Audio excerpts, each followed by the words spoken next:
Going to go ahead and call the meeting to order. He's never been here. I've seen no. All right, we're going to call the meeting to order. Thank you so much at both sides. Okay, welcome to our 4:30 budget work session. I'm going to go ahead and pass it off to Dr. Robertson to kick it off. Thank you, Vice Chair Robinson. So we've got a quick update on the strategic financial outlook, and we'll kind of pass this off between Mary Ellen, Sonia, and myself, but just to get us started, and please at this point, like, feel free to ask questions throughout. We won't wait till the end. If something just comes up, I think it might be easier. Just ask questions throughout. So as we look at this, of course, we know everything's trying to focus on ensuring that all children thrive and experience a future without limits. An update of where we are today. This is the last budget update and discussion before a set time to vote on the budget on Thursday. So the agenda for today is looking at an updated 3-year strategic plan, looking at fund balance projections, and then the fiscal year 23 proposed operating budget, just to follow up on the conversation that we had prior to that. So again, when we're thinking about a strategic plan, financial plan purpose, just a couple of reminders. One of the biggest things we want to do, and I think we talk about this a lot, but it's important for us to continue to point this out, is that number one, we want to make sure that we're maximizing the dollars that we receive, and that we're being strategic and aligning those dollars to Future Ready 2023, through the remainder of that plan. And again, we know that we've got to get started coming up, into this spring, beginning of the summer, on strategic planning beyond Future Ready 2023. We want to, continue to be fiscally responsible while maintaining stability, financial stability for the school district. So the basis for the use of resources in a strategic manner is looking at this over multiple years, is making sure that we're taking a phased approach to implementing priorities. And I think when we talk about a phased approach, it's a good time to remember the idea of us weaving in funds and weaving out funds. So we've talked a lot about ESSER and how we weave those dollars into last year's budget. Talked a little bit about last time about how we've made some adjustments to get some things back into GP, but always being strategic in that approach. So this strategic financial plan, it's not going to replace the annual budget, right? This is just basically looking at a starting point for the budgeting process, understanding that much like the Future Ready 2023 strategic plan, that it needs to be a living document that we can make adjustments to as we move forward. And we also know that the annual budget, there are going to be single year actions that we've got to implement priorities and rearrange maybe some resource alignment strategies that are described in that strategic plan. But the strategic financial plan will be kind of a guiding post for those decisions. We also know that, again, that it's got to be responsive, that we can't be static in this. We know there's a lot that can change in the next few weeks with our financial situation with TISA.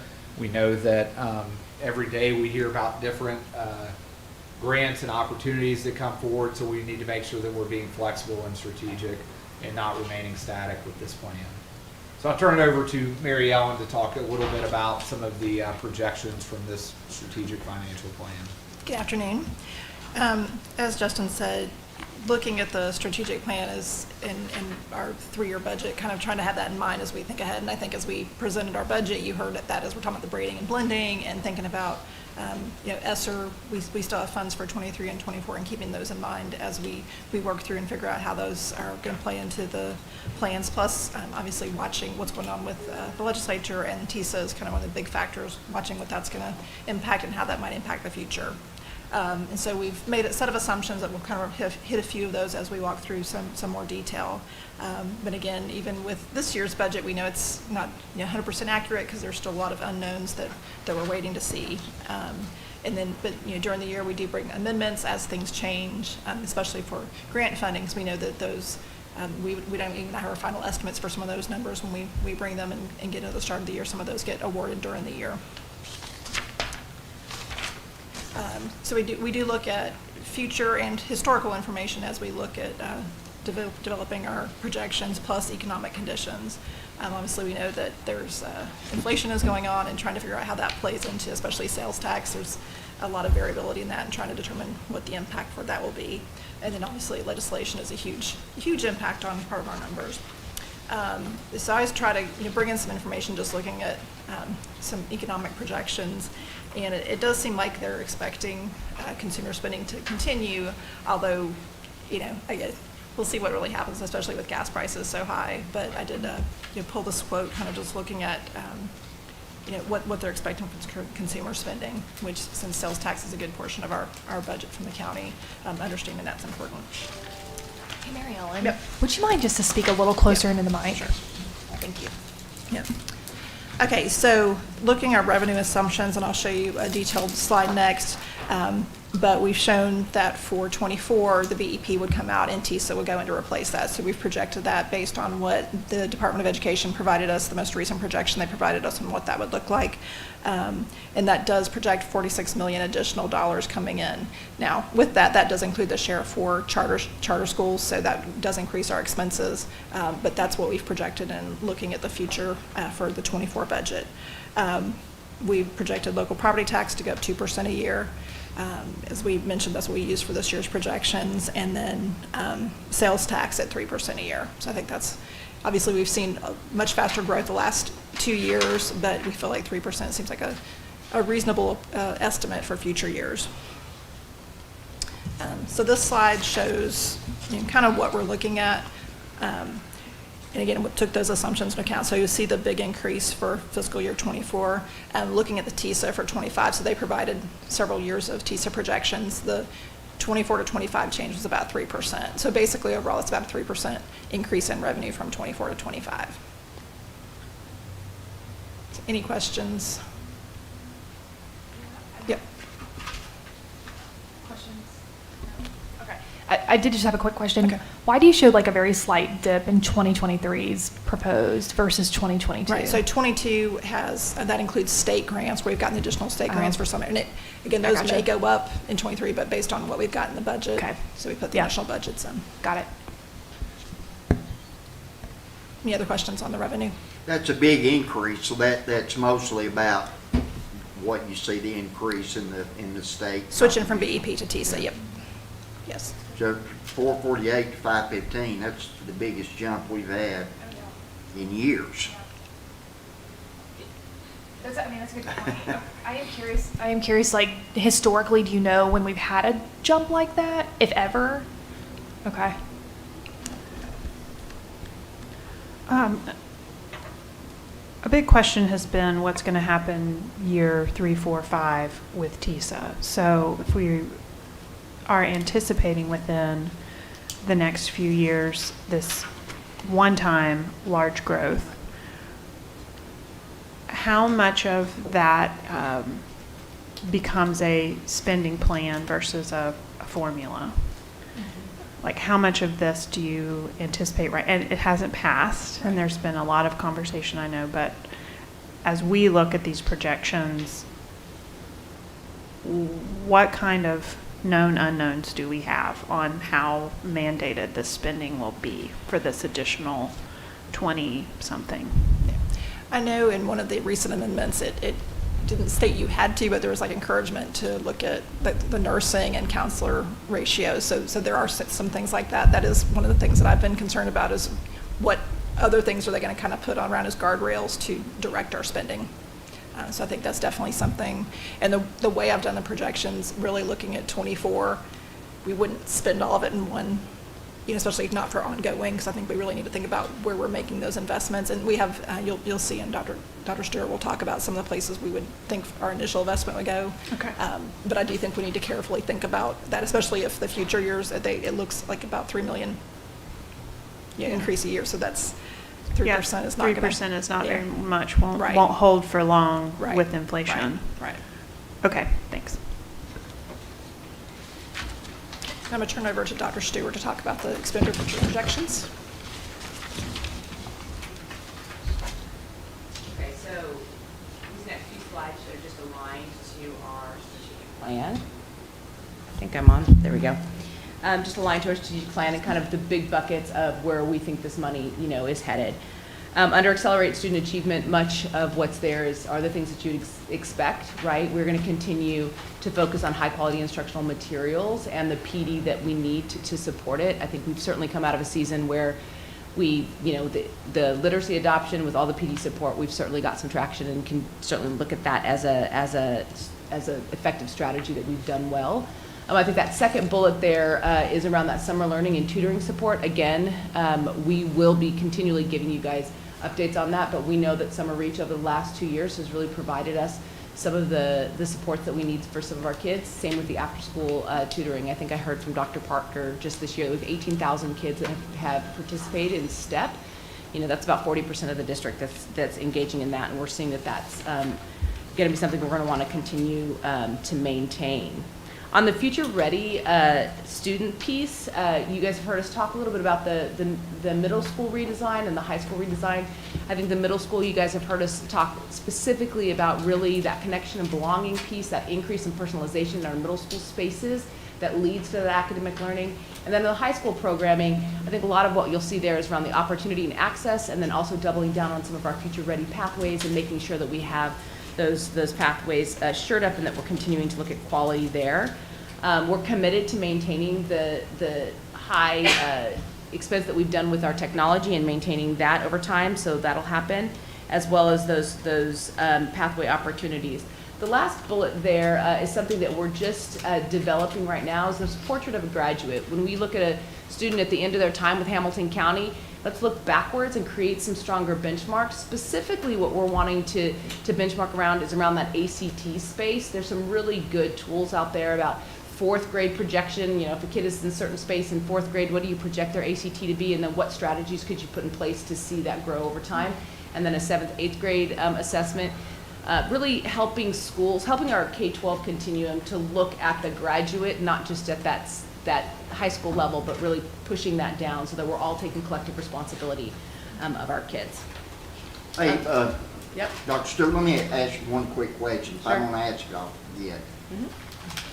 In all of our high schools currently, is there an opportunity for dual enrollment in all of our high schools? Yes, In every one of them? yes. Okay. Because I was told today that wasn't the case. That is the case. Well, and especially around the whole EPSO component of when you include dual enrollment, AP,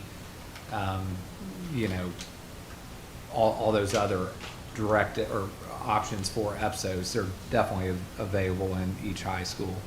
I think what part of this is talking about is, not just the portrait of graduate, but the pathway opportunities is for us to be really intentional.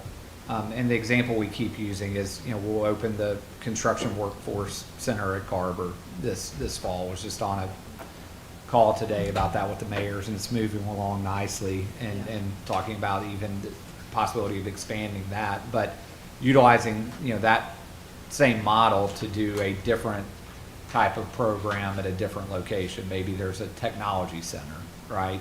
And so when we talk about pathways, it is dual enrollment, but it's also pathways to internships, pathways to apprenticeships, pathways to, construction centers. So it's trying to look at, post-secondary and ways for kids to matriculate into a 2 or 4 year college, but also make sure that we've got pathways for kids to go right into high-paying jobs. Okay.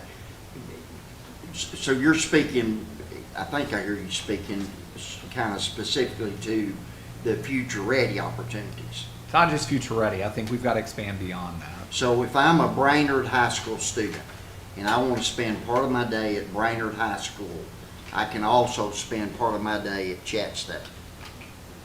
Not necessarily. Dual enrollment can be done at Brainerd High School. It doesn't have to be- In that bill. Well, yeah, I understand that, but I mean, that opportunity's there. That's Yeah. my point. Because today, one of our aspiring mayors to be said that that wasn't the case.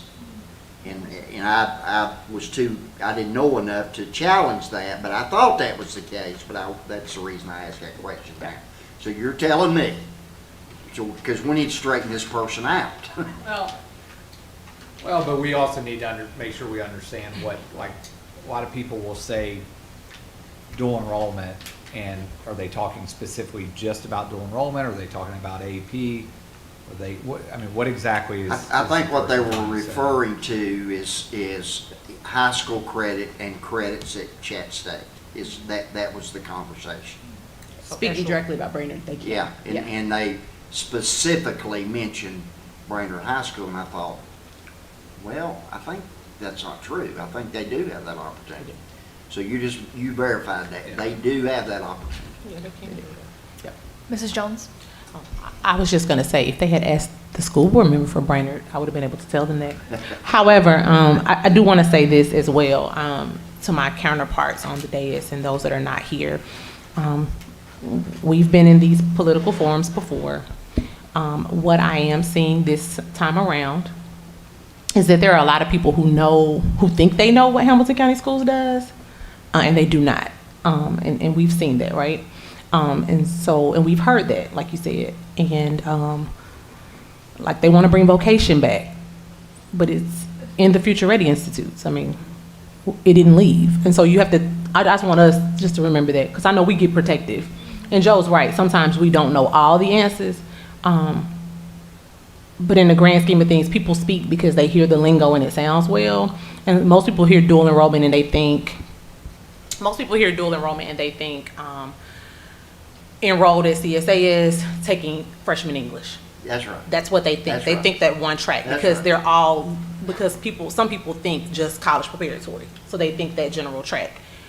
But what we have is dual enrollment for a variety of enrollment options, because we're trying to adhere to what the community is telling us, that we need to provide our children with options, right? And so dual enrollment does look like being in the cosmetology course, being able to take those credits and take them to Chattanooga State. Or it does mean taking AP math and getting a college credit. Or it does mean going to school half day. This is another brand new situation for the world out there, but going to school half a day and then going to work at South Tree. Did I get that company right? Something Tree. I can't think of the company, but it's a working, South Tree. And so, and that comes from South Wire. Tiffany and I learned about that at Harvard. And so there are all these different varieties of dual enrollment because they're different paths, right? Some kids are going to want to go out into the workforce. Some children are going to want to go into the military. So there's a JRTC option, right? Then there's the CNA option at Hickson.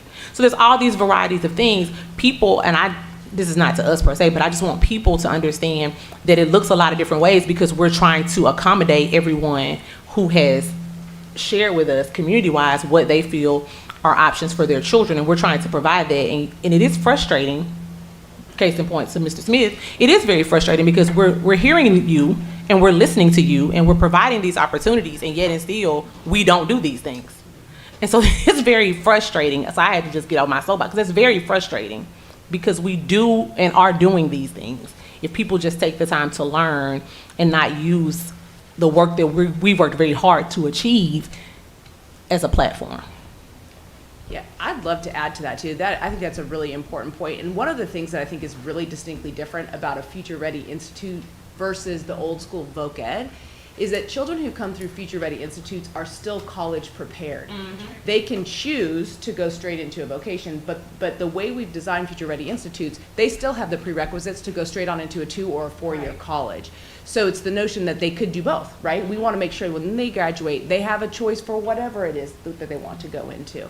And so I think that's a real distinction between the way we kind of the old school thinking around voc ed and FRI. Yeah. Mrs. Hill?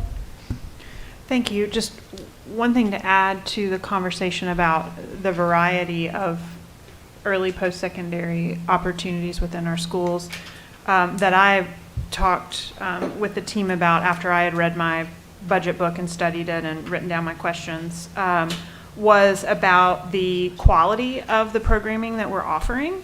And that's something that I've expressed to Justin and Sonia that that I think is really important as we look into the next several years is not just having a handful of Chattanooga State courses, for example, smattered around, or a partial Future Ready Institute program, but to really have a very high quality program available to people, and to a point that Caritza has really taught us about, to have fidelity within that. So when we make a decision that we're going to have a program, that we make sure the students and the teachers have all the resources that they need to be able to do that. So perhaps some of these mayoral candidates will be able to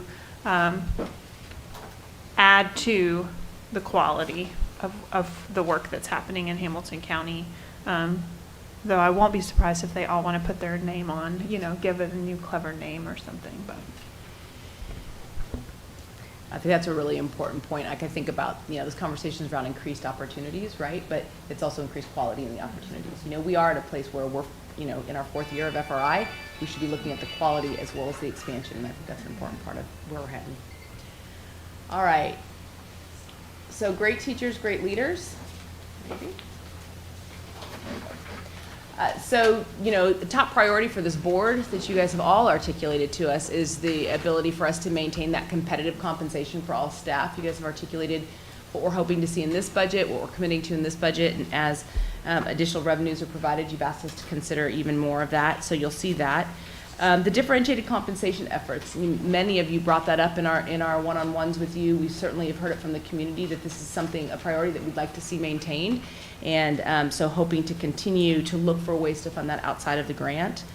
The Grow Your Own pathways, again, thinking about all the streams that we need to prepare teachers to come into education. And we have some really good outcomes happening right now in our Grow Your Own, and we're continuing to just strengthen those partnerships and strengthen those development pipelines. And then also continuing to maintain the employee benefits with no costs or no changes in the cost sharing. We talk a lot here about how the compensation is certainly more than just the dollars in the paycheck, that we've really been able to put dollars back in teacher pockets because of those benefits that we've provided in our one-to-one health centers. Under effective and efficient operations, the transportation costs, so we know that is increasing some, and so we'll continue to obviously to fund that. There is increases in charter school enrollment, so we'll continue to have to budget accordingly based on that enrollment. And then also the contracted services, that both the new and the updated contracts. I think in some of our one-on-ones, you expressed some concerns about some places where we feel like those extended contracts are going well, and then other places that we need to continue to hold our contracted services accountable, and we're committing to making sure that we're doing that, and that we have an accurate sense of the services that they're providing. And I'll hand it back to Mary Ellen.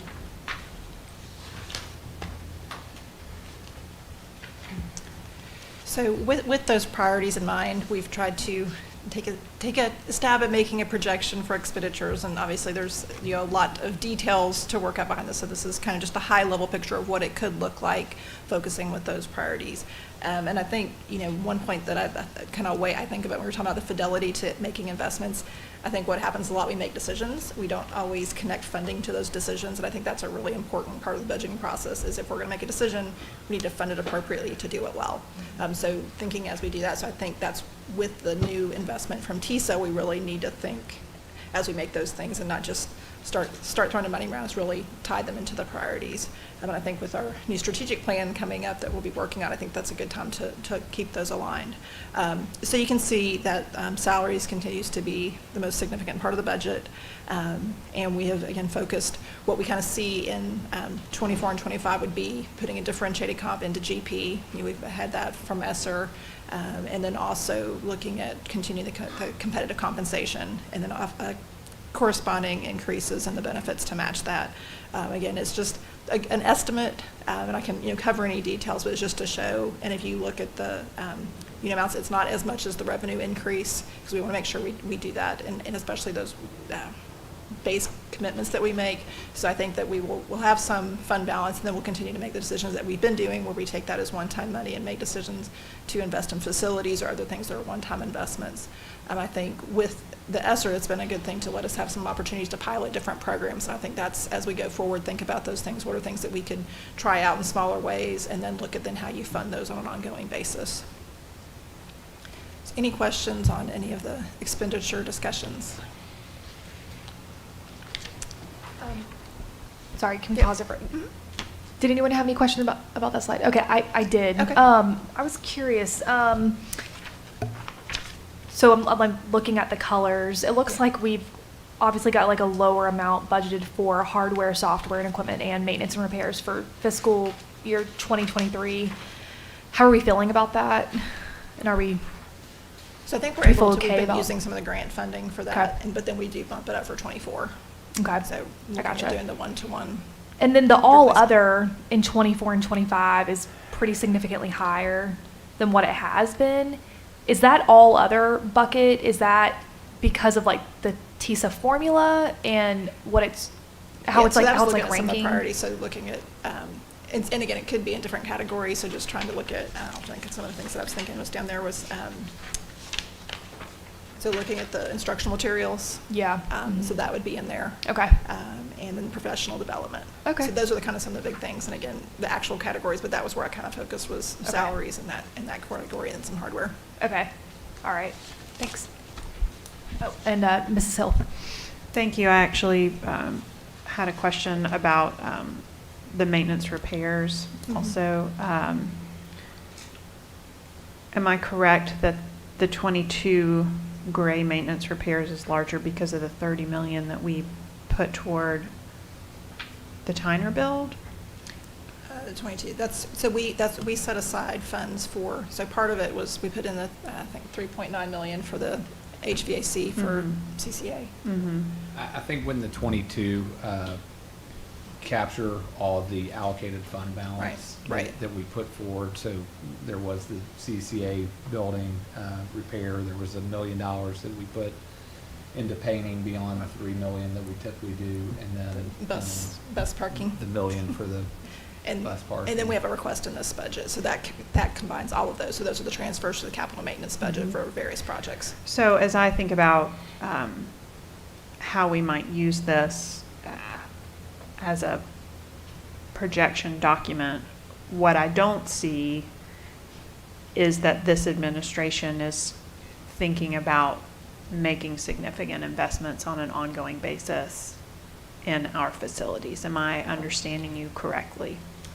No, I think that we're continuing to do it, like we'll even have this week in the budget a request to use fund balance, and it would capture it next year. So like, as we pull fund balance out, it will eventually capture it in that FY '23. I think what we're doing this year is, balancing the budget and saying we can afford,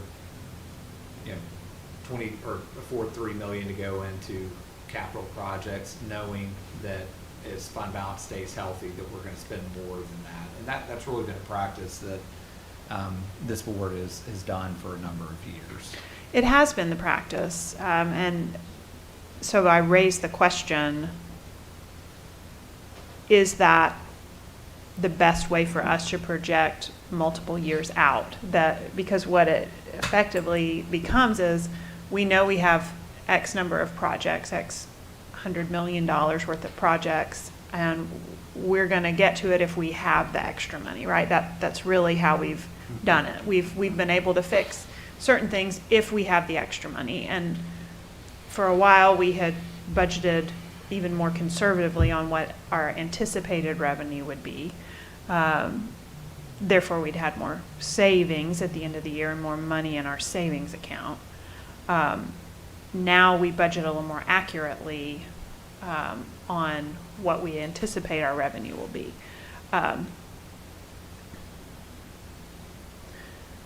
I hear what you're saying. I think what I would say is yes and no. I think we're doing a little bit, but also understanding like when in that all other category, some of the unknowns about TISA is like, will there be more to invest in capital maintenance and capital projects? And if so, that's got to be a priority.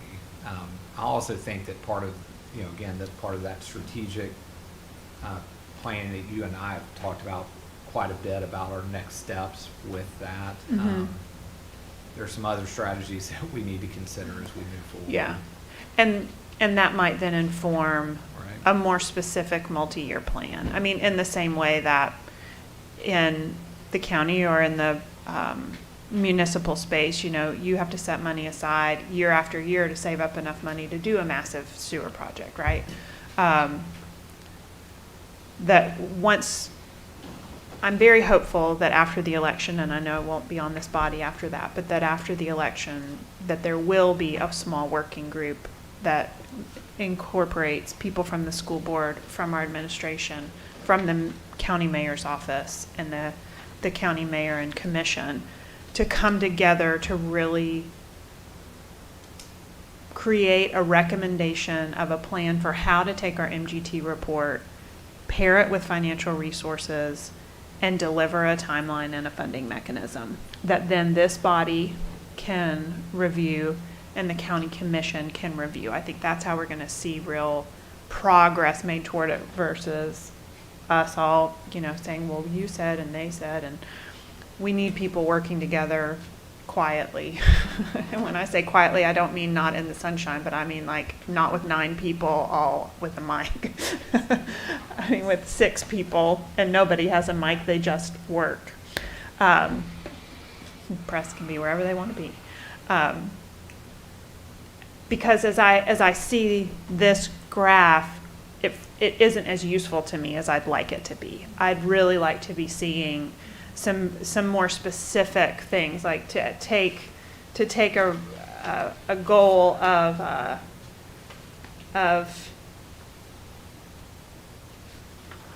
for example, fund differentiated compensation efforts and to have some specificity there. The way that we have had in the past, a goal to get to $15 an hour, for example, from 11, 12, 13, like that. Some thoughts for the future.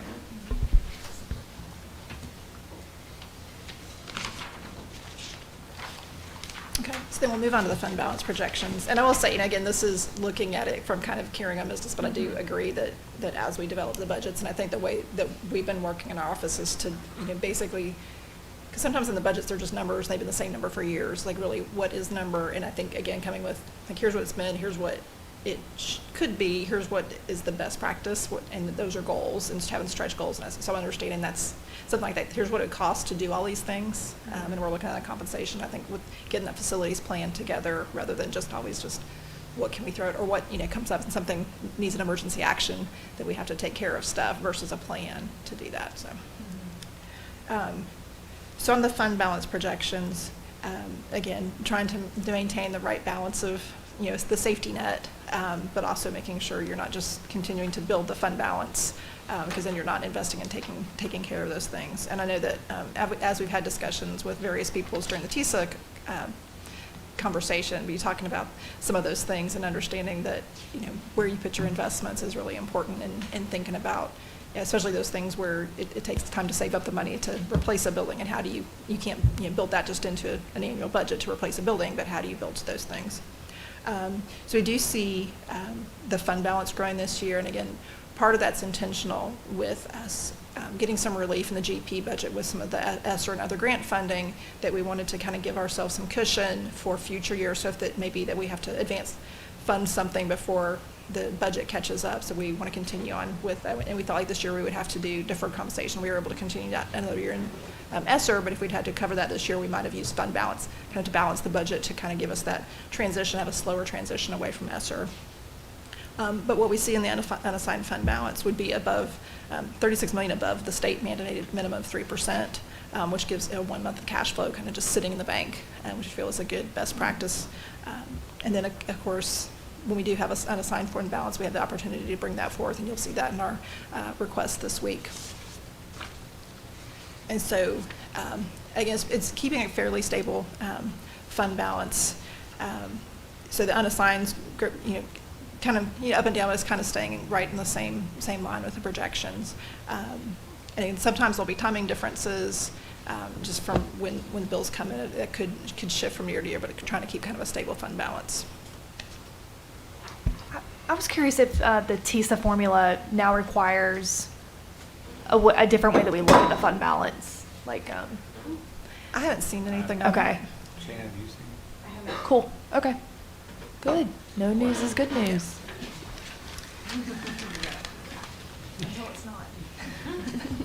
And then this slide shows just kind of what we think the fund balance will be at the end of '22. And that does take into account the requests that we're bringing this week to utilize some of the fund balance this year. And that's primarily taking the excess sales tax revenue that we received over our projections. And again, showing kind of the where that would end. And I just want to point something out.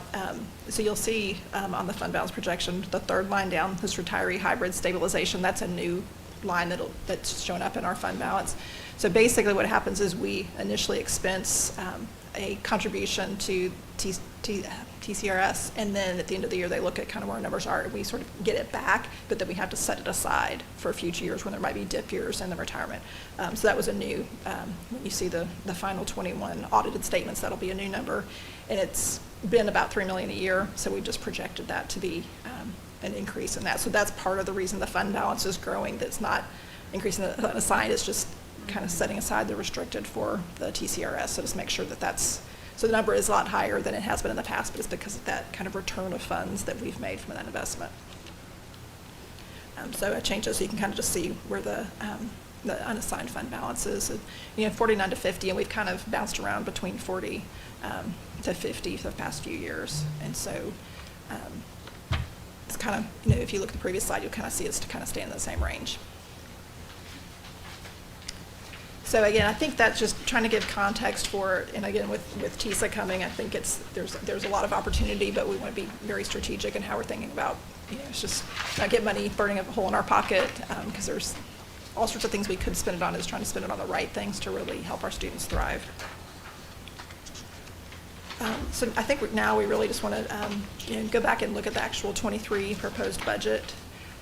So just kind of some slides just to give some highlights of the pages. But as we talked about, we did bring a balanced budget, which does fund a step increase and a 2% salary increase. And then for our classified staff, bring it to $15.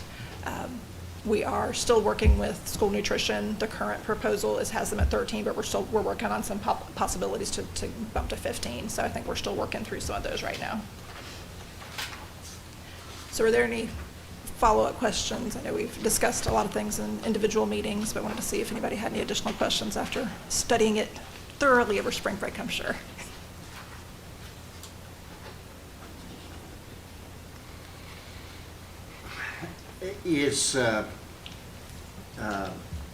Have we got the athletic directors in here?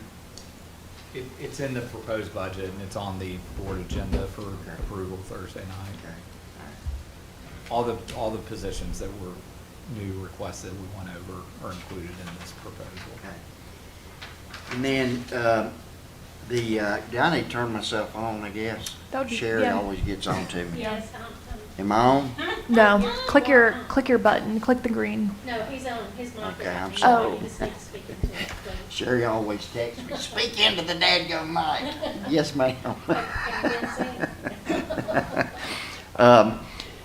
The last time we were here, we talked about, the 2% for teachers, and then kind of threw around another 0.5% or 1%, or did y'all talk about that, or where'd that go? I mean, we have, I think that right now, based on our projections, we feel like 2% is kind of where we are. We do have the option. Mary Ellen spoke with the county. We're not really, there's no reason that we have to vote on this on Thursday, so there's the option to wait and see if possibly projections from BEP come back. If actual BEP comes back higher than projections. So that's an option, is maybe to press the vote a little bit. When will we know? When do you think we'll? In some years, we've got it the first week of May. Last year, it was later, but that was because of the hold harmless. So we're hoping we get it the first week of May. What's our date for the commission? We present to the commission May 10th. 10th, yes. And we have a work session on May 9th. Okay. We the board. Yeah.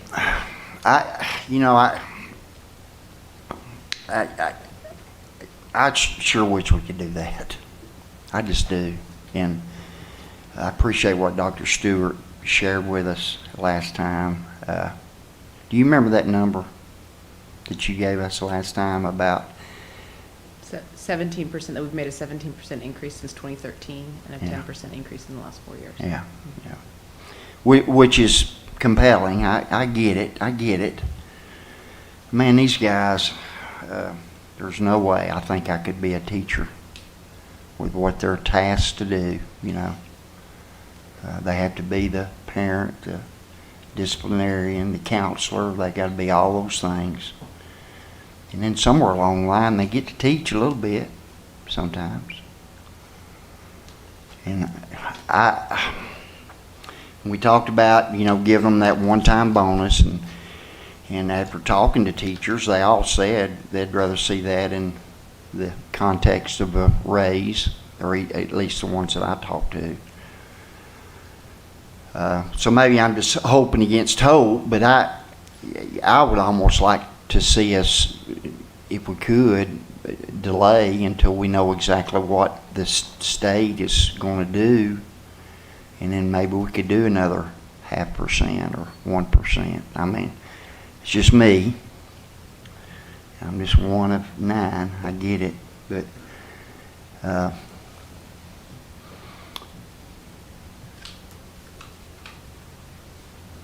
if we don't have to, if our date with the county commission is May the 10th,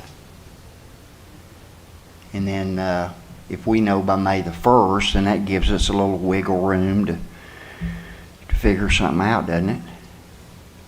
Smart as you are, you can figure it out in 24 hours, I know.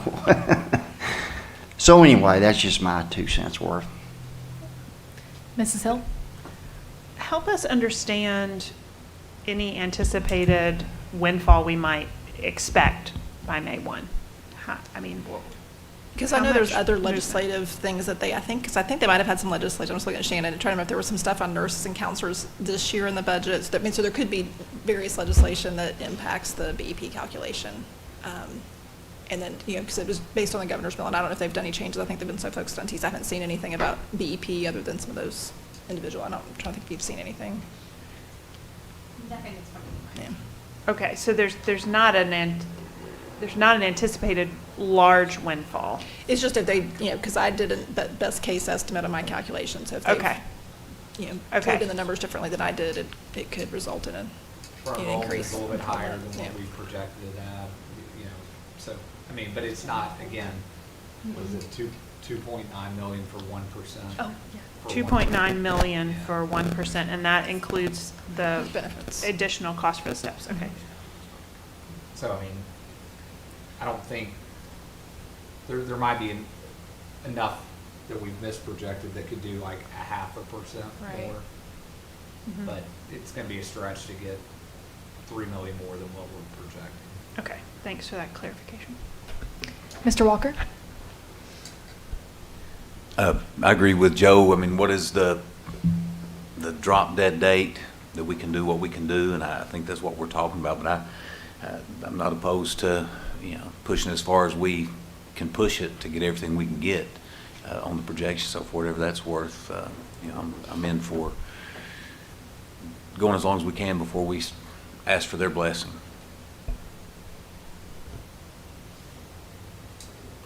Okay.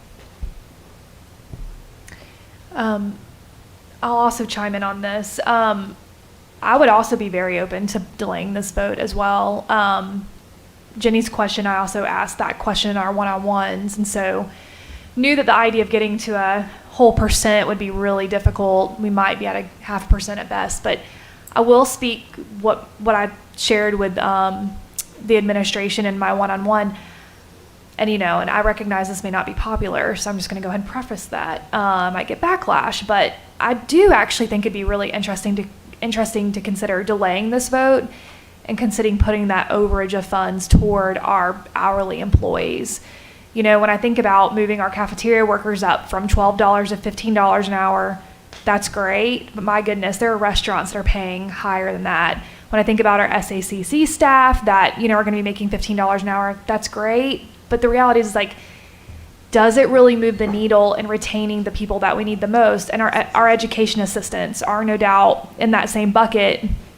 And so I actually wonder, like, what would it look like to apply those funds to our lowest paid and really raise the bar for our lowest paid? And I totally get that I may get a lot of emails or Facebook messages, you know, upset with me for that. But when I think about what we have been able to do for teachers, and I feel the exact same way as Mr. Smith, you know, they have really hard jobs, and I totally agree. But when I think about if we've only got, you know, a smaller pot of money, like, could we apply that to some degree, like our most vulnerable employees? That's really interesting to me. So just wanted to put that out there as a thought.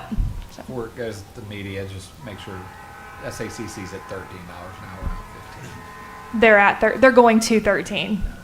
You raised them to 13 about 2 months ago. Right. They're staying there though.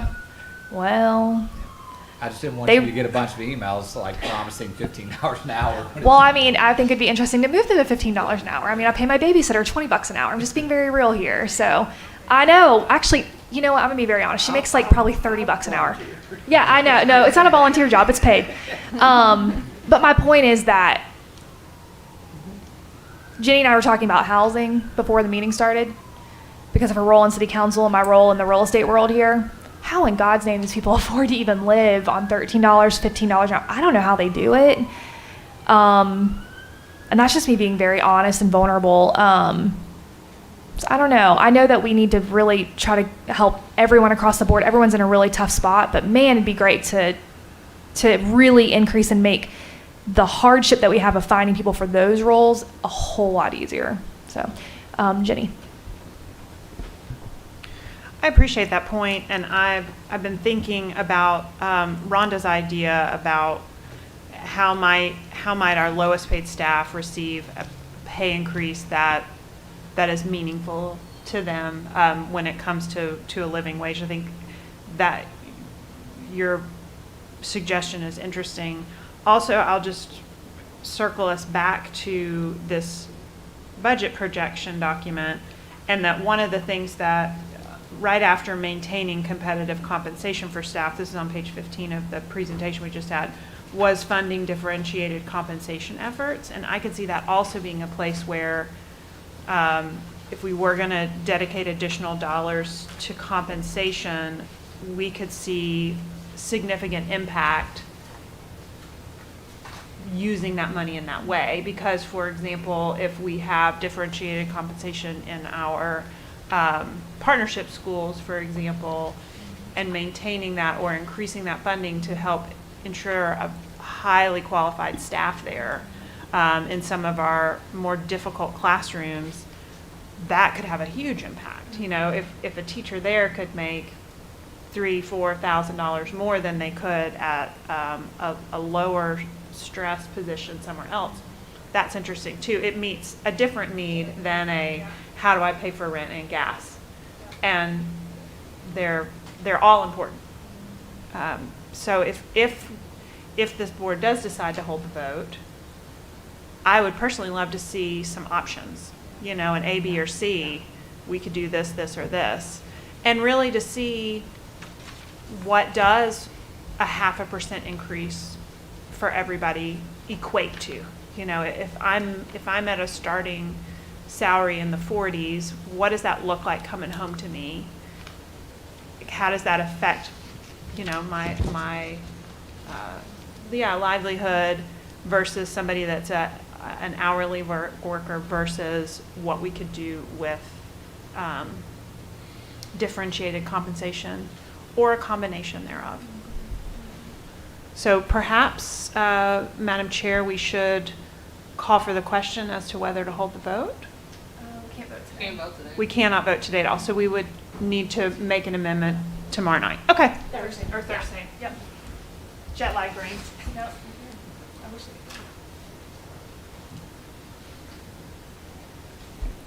Any more comments? All right, I think that concludes our budget session, and we'll take a 5-minute breather, and then we'll come back.